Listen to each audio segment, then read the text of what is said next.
This past election of 2016, like the many before it, featured every type of voter. As long as you were a U.S. citizen at or above the age of 18, you could vote, regardless of your race, religion, and/or gender.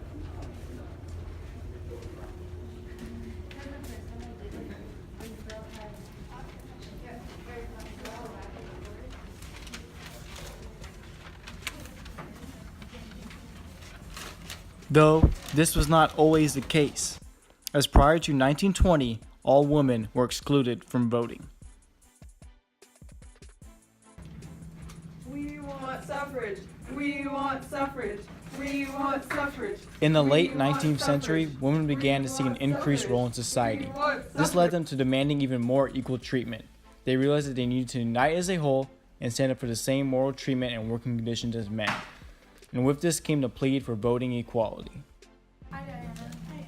How was work today? Why? 10:40 hours. I have to do more work as well. It's not fair. Ugh. These working conditions suck and the pay isn't even worth it. I know. What should you do about it? We should riot. We don't even have the same rights as men do. It's ridiculous. We work harder than they do.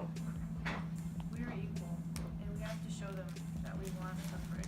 We want equalness. I agree. Let's start now, guys.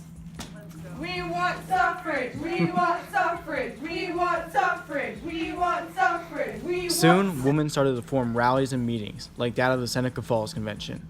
They banded together their ideas and discussed their push for equal voting rights. Their main idea was simple: all men and women are created equal.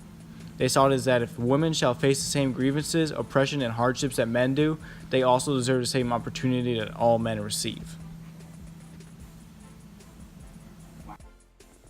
Even men began to understand these feministic ideas.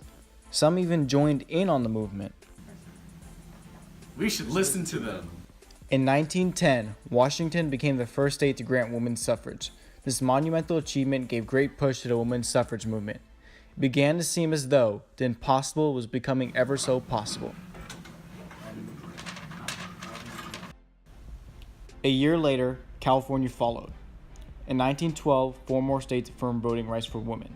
Then in 1917, New York, one of the nation's most populated states, granted women's suffrage. This event confirmed a feminist victory. Their movement was a success. Women would no longer be below men in voting equality. And finally, in 1920, the 19th Amendment was passed, granting the right to vote to anyone regardless of their gender.